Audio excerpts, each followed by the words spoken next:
દર્શક મિત્રો, નવજીવન ન્યૂઝમાં આપનું સ્વાગત છે। આમ આદમી પાર્ટી દ્વારા આજે ગાંધીનગરમાં પત્રકાર પરિષદ કરવામાં આવીને જે ટ્રેડ ડીલ ભારત અને અમેરિકા વચ્ચે થઈ છે તેને લઈને પ્રહારો થયા ને તાજેતરમાં એક મુદ્દો ગુજરાતમાં ચર્ચાનું કેન્દ્ર બન્યો છે। આમ આદમી પાર્ટીના નેતા રાજુ કરપડાનું રાજીનામું। ત્યારે આમ આદમી પાર્ટીના કાર્યકર્તાઓ શું માની રહ્યા છે, જે તેમના પાર્ટી પર આરોપ લાગી રહ્યા છે, તે તમામ બાબતે આપણે આમ આદમી પાર્ટીના જે નેતાઓ છે, કાર્યકરો છે, તેમની સાથે વાત કરવાની છે। પહેલા તો કિરણ દેસાઈ આપણી સાથે જોડાઈ ચૂક્યા છે। કિરણભાઈ, શું કહેશો? આમ આદમી પાર્ટીમાંથી એક મોટા નેતાની એક્ઝિટ થઈ છે, રાજુ કરપડા, જે ખેડૂતો માટે સતત લડત ચલાવતા હતા અને તેમણે ગંભીર આક્ષેપો કર્યા કે જ્યારે પાર્ટીની જરૂર પડી તેમને, એ પાર્ટી એ સમય તેમની સાથે ઊભી ના રહી। પાર્ટી માટે એમણે ઘણું બધું આપ્યું, ઘણો સમય આપ્યો, ઘણી લડતો ચલાવી, આજે સ્થિતિ અહીંયા ઊભી કે યુઝ એન્ડ થ્રો જેવી સ્થિતિનું નિર્માણ થયું। તો કઈ રીતે એમની વાતને આપ જોયો છો? રાજુભાઈને પાર્ટીએ ખૂબ મોટું સ્ટેન્ડ આપેલું। રાજુભાઈ જ્યારે ખેડૂતો માટે લડતા હતા ત્યારે રાજુભાઈને નહિવત લોકો ઓળખતા હતા। આજે રાજુભાઈને સમગ્ર ગુજરાતના લોકો ઓળખે છે। કોના હિસાબે? એ આમ આદમી પાર્ટીએ તેમને સ્ટેન્ડ આપ્યું, આમ આદમી પાર્ટીએ તેમને સ્થાન આપ્યું। આજે અમારા જેવા કાર્યકર્તા રાજુભાઈ, એમને એવું લાગ્યું રાજુભાઈ ખેડૂતો માટે લડી રહ્યા છે, તો અમે પણ રાજુભાઈ માટે રાત દિવસ મહેનત કરી।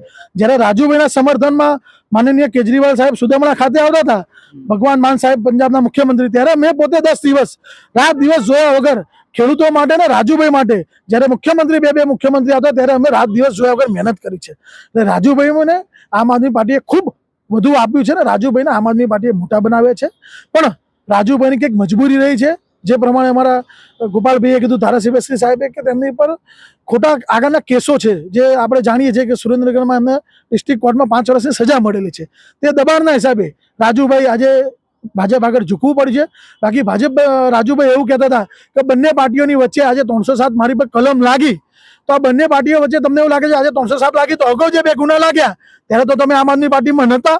એટલે રાજુભાઈ ક્યાંક ને ક્યાંક ભાજપના ઇશારે કામ કરી રહ્યા છે, ભાજપની જે સ્ક્રિપ્ટ આપેલી છે એ। અને બીજું, મને ત્યાંના લોકલ દ્વારા જાણવા મળ્યું કે રાજુભાઈ કરતાં પણ તેમના કુટુંબજનોએ રાજુભાઈ પર ખૂબ બહુ મોટું પ્રેશર કર્યું છે।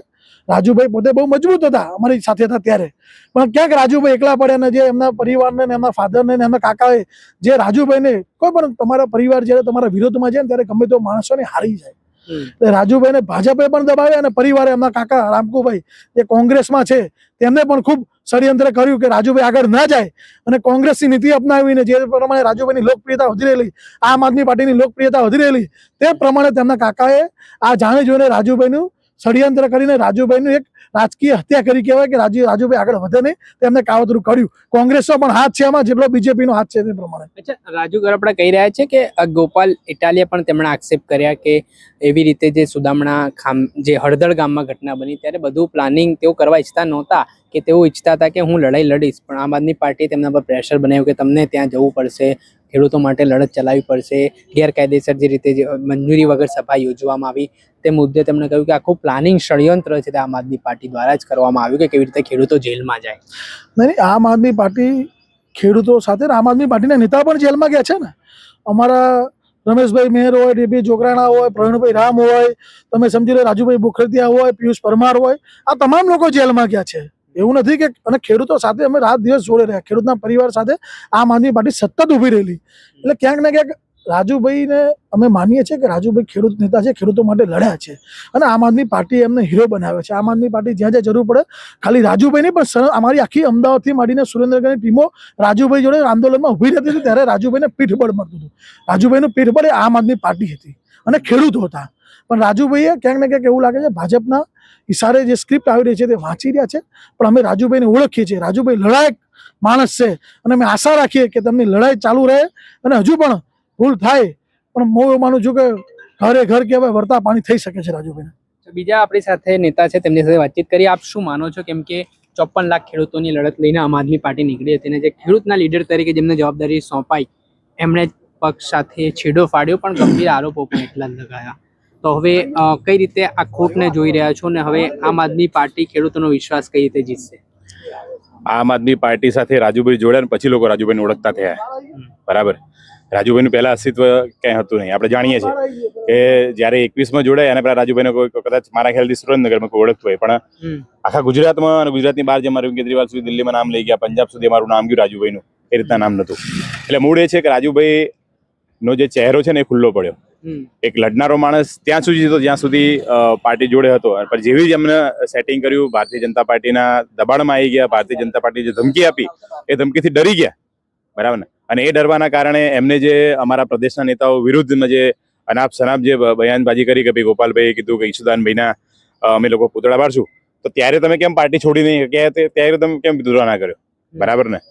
પાર્ટીએ આ રીતના આવું કર્યું છે ત્યારે તમે કેમ ના આવ્યા, જેલમાંથી છૂટ્યા અડધી રાત્રે તમે અને કોના સંપર્કથી ગાંધીનગર પહોંચ્યા, ગાંધીનગરથી જેલમાં છૂટ્યા પછી બીજા દિવસે તમે પ્રદેશના આમ આદમી પાર્ટી નેતા સાથે પ્રેસ કરો છો, તો કેમ પ્રેસમાં તમે આ મુદ્દો ના ઉપાડ્યો.